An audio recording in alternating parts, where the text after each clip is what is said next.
Shrigonda police ठाण्याचे नवनियुक्त police निरीक्षक संजय ठेंगे यांच्या प्रभावी नेतृत्वाखाली श्रीगोंदा पोलिसांनी ऑपरेशन मुस्कान अभियानांतर्गत उल्लेखनीय कामगिरी करत अपहरण झालेल्या अल्पवयीन मुलीचा अवघ्या एका दिवसात मुंबई येथून शोध घेऊन तिला सुरक्षितपणे तिच्या पालकांच्या ताब्यात दिलं। या कारवाईमुळे श्रीगोंदा पोलिसांच्या तत्परतेचे आणि कार्यक्षमतेचे सर्वत्र कौतुक होत आहे।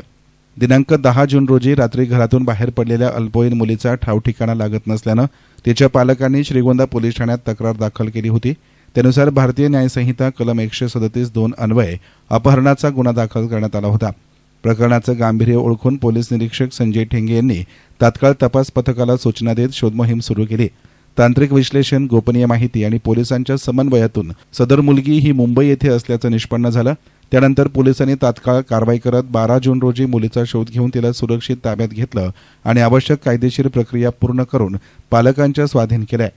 पोलीस निरीक्षक संजय ठेंगे यांनी पदभार स्वीकारल्यानंतर अल्पावधीतच दाखवलेली ही प्रभावी कामगिरी नागरिकांमध्ये विश्वास निर्माण करणारी ठरली आहे। गुन्ह्यांचा तपास वेगानं आणि परिणामकारक पद्धतीनं करण्यावर त्यांचा भर असल्याचं या कारवाईतून पुन्हा एकदा अधोरेखित झालंय। ही यशस्वी कारवाई पोलीस अधीक्षक मुमक्का सुदर्शन, अपर पोलीस अधीक्षक वैभव कलुबर्मे, उपविभागीय पोलीस अधिकारी शिरीष वमने यांच्या मार्गदर्शनाखाली पार पडली।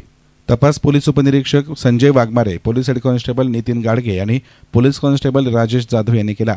तसेच अहिल्यानगर दक्षिण मोबाईल सेलचे पोलीस हवालदार गुंडू आणि सांगळे यांनी तांत्रिक मदत केली आहे। ऑपरेशन मुस्कान अंतर्गत हरवलेल्या किंवा पळून नेलेल्या लहान मुलींचा शोध घेणे आपण श्रीगोंदा पोलीस स्टेशन येथे सुरू केलेले आहेत। मागील 2 दिवसांमध्ये 2 अपहरण झालेल्या मुलींचा शोध घेण्यामध्ये श्रीगोंदा पोलीस पथकाला यश मिळालेले आहे। तसेच आपल्यालाही काही अशा अपहरण झालेल्या मुलींच्या बाबतीत माहिती असल्यास ती आम्हाला कळवावी, आपले नाव गोपनीय ठेवण्यात येईल।